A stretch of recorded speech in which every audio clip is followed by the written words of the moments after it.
Bali, tanah para dewa. Pulau yang dipenuhi doa dan sesajen di setiap sudut jalannya. Tapi di balik aroma, dupa dan gamelan yang menenangkan, tersembunyi rahasia. Sebelum lanjut jangan lupa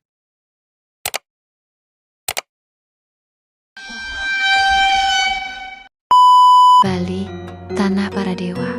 Pulau yang dipenuhi doa dan sesajen di setiap sudut jalannya. Tapi di balik aroma, dupa dan gamelan yang menenangkan, tersembunyi rahasia. Kelam yang hanya diceritakan dengan bisikan. Malam di Bali tak selalu tenang.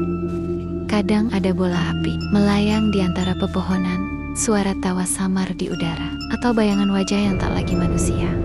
Masyarakat Bali menyebutnya lek, ilmu hitam kuno yang diwariskan turun-temurun dari guru ke murid, dari orang tua ke anak.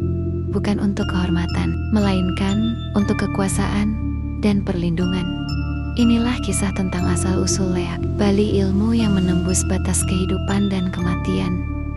Dalam kepercayaan kuno, leak berasal dari masa Bali Aga, zaman sebelum pengaruh Hindu datang ke pulau ini. Saat itu, manusia hidup berdampingan dengan roh-roh leluhur dan makhluk alam lain. Para Balian tua memiliki kemampuan luar biasa, berbicara dengan arwah, mengobati penyakit misterius, dan memanggil hujan. Namun, sebagian dari mereka tergoda untuk menggunakan kekuatan itu bukan untuk kebaikan. Mereka mencari ilmu untuk menguasai kehidupan dan kematian. Dari sinilah muncul ajaran Aji Pangliakan, ilmu rahasia yang menjadi akar dari lik. Kata lik sendiri dipercaya berasal dari kata liak yang berarti berubah wujud karena pengikat. Ilmu ini mampu mengubah bentuk menjadi apapun, binatang, api, bahkan kepala manusia yang terbang di malam hari.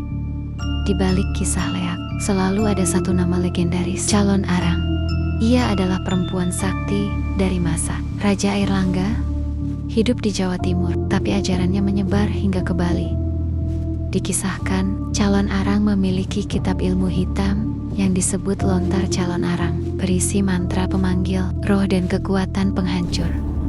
Ia bisa menebar wabah hanya dengan sehelai rambut yang dibakar. Setelah kematiannya, murid-murid Calon Arang melarikan diri ke Bali dan menyebarkan ajarannya secara rahasia. Mereka berbaur dengan pendeta lokal, menciptakan cabang ilmu hitam yang kini dikenal sebagai lek. Beberapa orang di Bali masih percaya bahwa garis keturunan lek berasal langsung dari murid Calon Arang. Lek memiliki banyak bentuk, dan setiap bentuk menandakan tingkatan kekuatannya. Lek barak tubuhnya menyala merah seperti api, terbang di langit malam. Leak panas berwujud seperti monster, dengan kepala manusia dan tubuh hewan. Lik Rangda, perwujudan Ratu Lik, penguasa tertinggi ilmu hitam Bali. Ada pula Lik Poleng, manusia biasa yang belajar ilmu ini, tapi belum sepenuhnya berubah. Dalam dunia gaib, para Lek memiliki tatanan seperti kerajaan, lengkap dengan ratu, pengikut, dan pasukan roh yang siap diperintah. Menjadi leak bukan hal mudah. Calon murid harus mencari, biasanya di kuburan atau dekat pura tua. Ritual dimulai dengan sesaji darah ayam hitam, dupa, bunga kamboja, dan mantra kuno Basa Sanghyang. Saat mantra diucapkan, tubuh calon lek akan gemetar hebat, dan jiwanya keluar dari raga. Jika berhisap, ia bisa melayang dan melihat tubuhnya sendiri dari atas. Jika gagal, tubuhnya bisa membusuk hidap-hidap karena roh tak kembali. Itulah sebabnya hanya sedikit yang berani menempuh jalan ilmu. Lik, tujuan seseorang menjadi lik bermacam-macam. Ada yang mencari kekuasaan, ada yang ingin membalas dendam, dan ada yang ingin memahami rahasia dunia roh.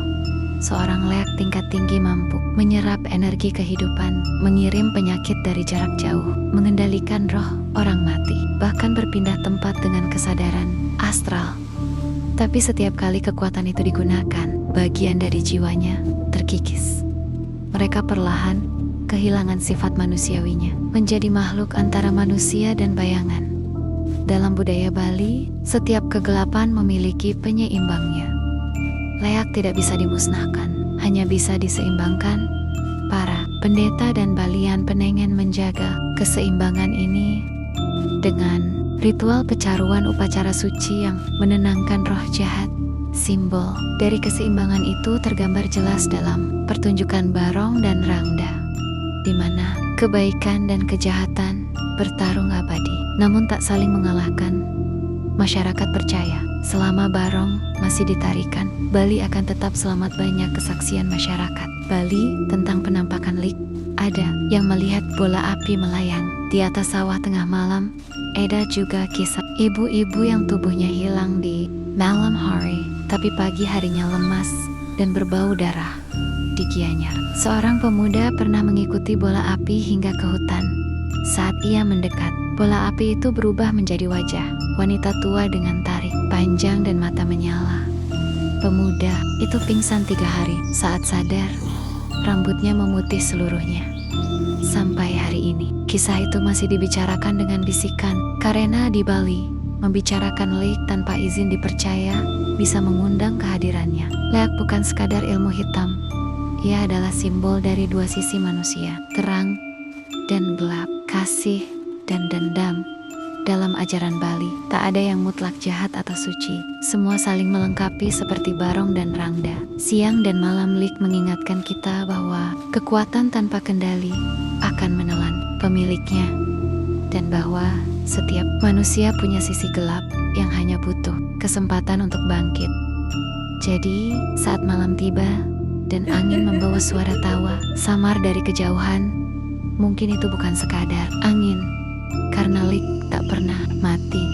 Ia hanya bersembunyi di balik mata yang tak percaya. Dari kisah Lik, kita belajar bahwa ilmu dan kekuatan apapun, jika disalahgunakan, akan membawa kehancuran. Jangan menilai Lik hanya dari sisi gelapnya, tapi pahami juga makna spiritual di baliknya. Tentang bagaimana manusia harus menjaga keseimbangan antara dunia nyata dan dunia gaib, antara kebaikan dan kejahatan dalam dirinya sendiri. Lik adalah pengingat bahwa di setiap cahaya selalu ada bayangan, dan tugas kita bukan untuk menghapus bayangan itu, tapi untuk memahami mengapa ia ada. Seperti kata pepatah Bali, yening tan hana peteng, tanwe entan cahaya.